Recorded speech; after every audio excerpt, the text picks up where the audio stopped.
chance of walking down the streets near Ewha Women's University? If you have, didn't you notice anything interesting? Whenever I walk through Ide, I always see many crowds of Chinese.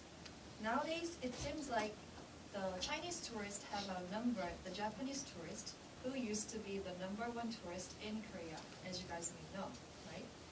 Based on the statistic I found on CNN, the number of Chinese tourists has dramatically increased, not just in Korea, but internationally. They have become the top tourism spenders in the world, about 83 million people spending about $102 billion. Isn't this huge? However, as the number of Chinese tourists is increasing and more spread around the world, unfortunately, so as the anti-tourist sentiment toward Chinese tourists is also appearing due to some incidents. For instance, in Egypt, there was a globally publicized incident when the Chinese tourist was caught with defacing this ancient stone sculpture by using a graffiti. So in reality, even though we are not aware of it, there are many conflicts between the locals and the Chinese tourists nowadays. So faced with such a problem, what could the Chinese government have done? Of course, they decided to take an action by enacting a tourism law along with manner guides.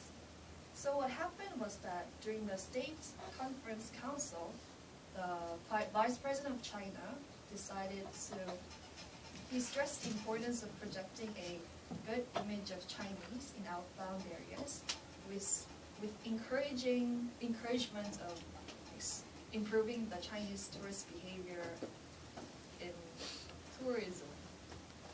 So consequently, the government issued the outline for the national tourism and leisure, and one of the goal or aim of this policy was to set the redefinition of tourism in China, along with including a strong support for outbound tourism.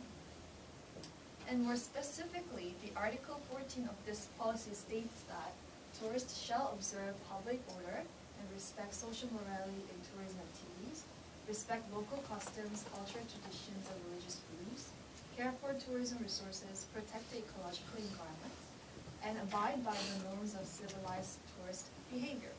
And as I mentioned before, this law was enacted with manner guides, and we have to see what it means by the norms of the civilized tourist behavior. So now let's take a closer look at what the manner guides were presented along with the law. So these are the manners regarding courtesy. You guys can read it by yourself, but I will just explain two of them.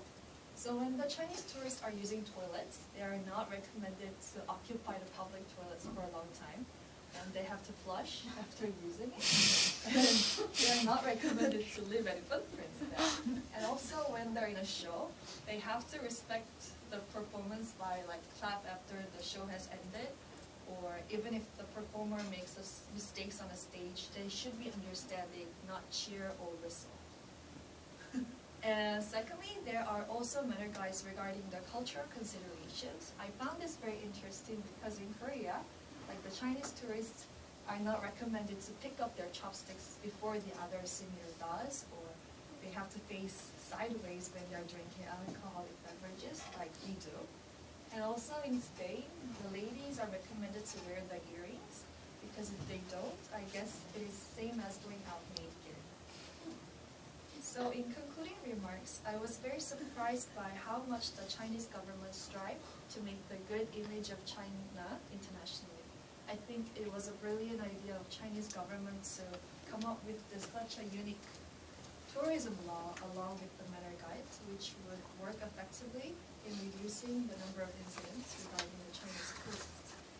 And hopefully in the future time, the anti-tourist sentiment would be completely gone. Thank you.